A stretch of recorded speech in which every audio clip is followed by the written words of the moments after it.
and we're going to talk about the Spirit of God today. Amen? And the title of this message is The Holy Spirit, the Great Unifier. Right. You know, today is so much, I'm just going to cut the preliminaries and just go right into the sermon.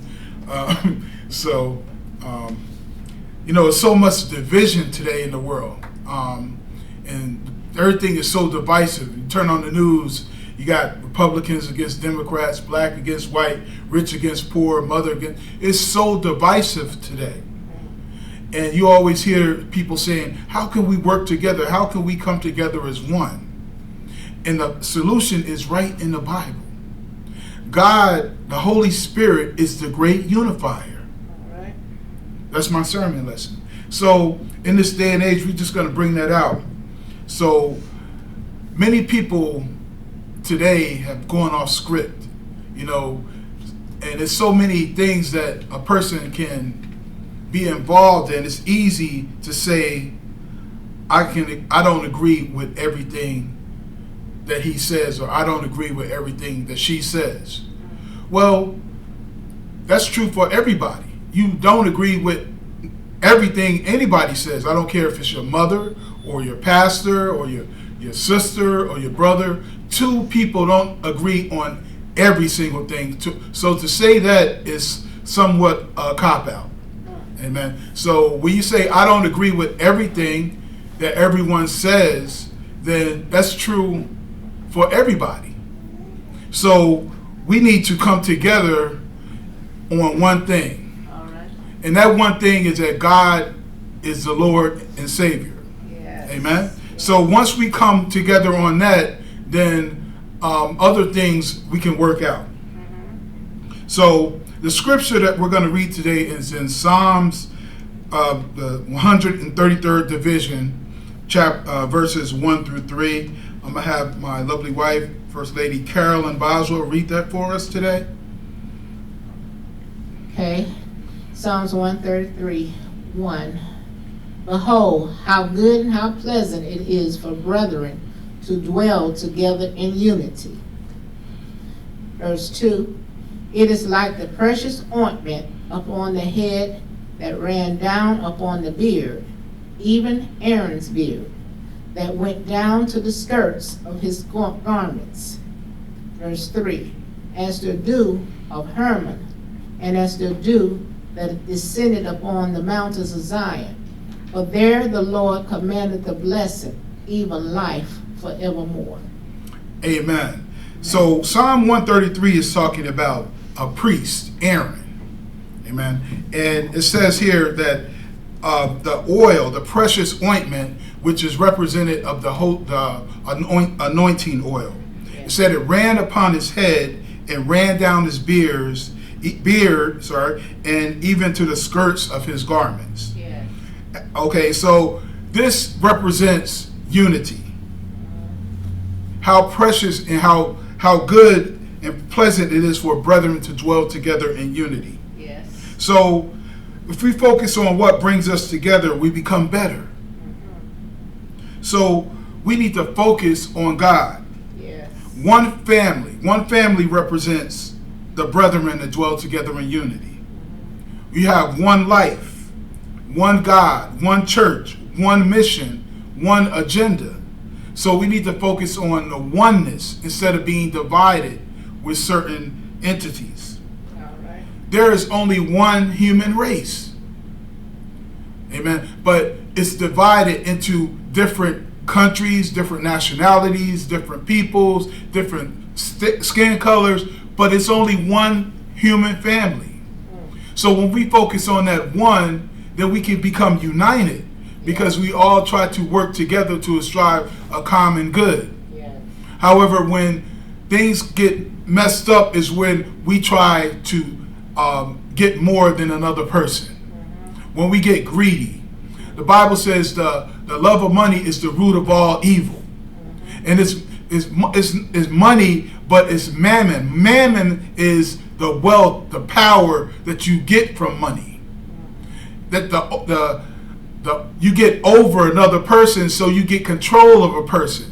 The love of that is the root of all evil. Yeah. The love of getting power and wealth, to be better than someone else is the root of all evil. All right. But we need to look out for one another as we look out for ourselves. Amen? Amen. The scripture says to dwell, to live together in unity. To dwell together in unity. To be together in unity.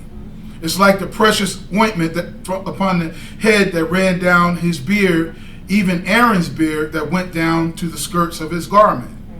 Now this is pictures of priests. Aaron was a priest he's a Levitical priest, and he had his whole robe on. He had an ephod, which is a priestly garment, and a breastplate that the priest wore, and he had his belt, he had his tassels, a whole priestly uniform. Amen. So the anointing is like when you pour water, or if you pour oil, if you pour anything on you, it gets on every bit of you. It gets on your head, it gets on your chest, it gets on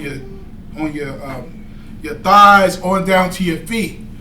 Imagine pouring some water on somebody's head and it skipped his whole chest, and then his thighs got wet. Or pouring oil on a person's head and the hair didn't get wet, but the shoulders get wet. That's out of order, right? That doesn't work in nature, right? So this is what happens when division comes about, because we pick and choose what is better. Well. Amen. But if you drink water, it's going to go down your esophagus and hit your stomach and it's going to nourish all parts of your body. So the human family should be nourished together. Yeah. You shouldn't skip a person because of what religion he is. You shouldn't skip a person because of what color he is. You shouldn't skip a person because of what a background or economical or how much money that person has. All right. You shouldn't say that person is better because that person comes from Tennessee. I'm from Tennessee. No, we are all one. We are all should be treated as one. Yes. Amen? Amen. So this is, the Holy Spirit is the great unifier.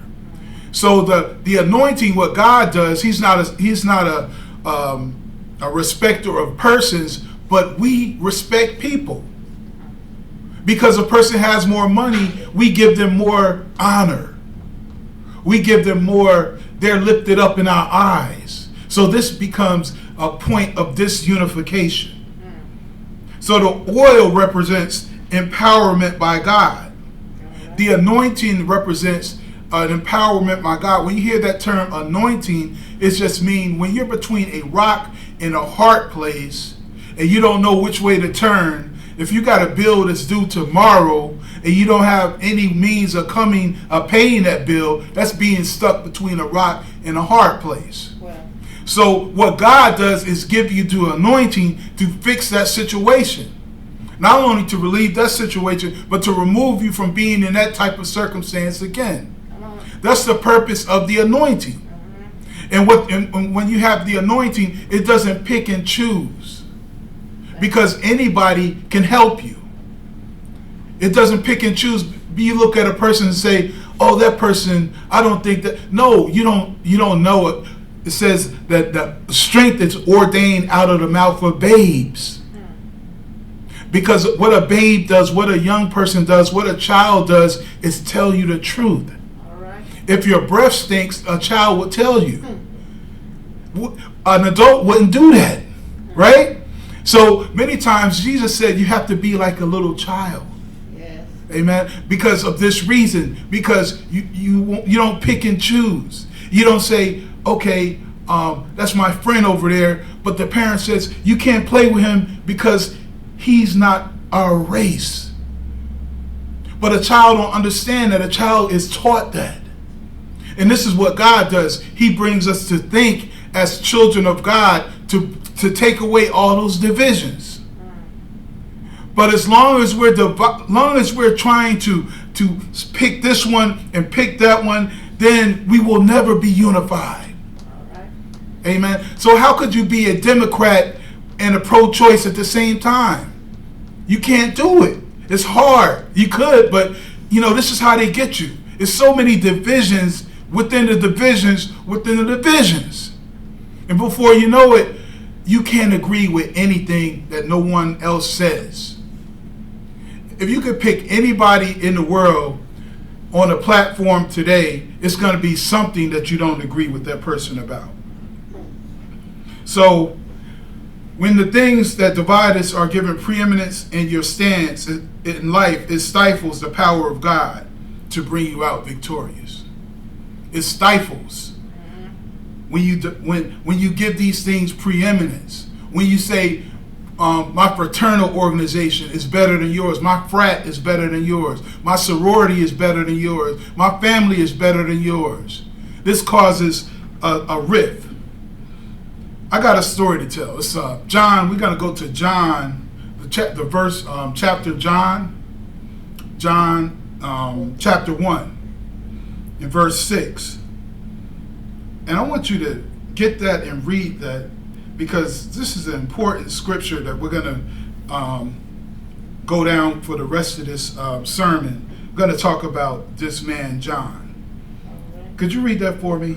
St. John 1:1-6. Yes. There was a man sent from God whose name was John.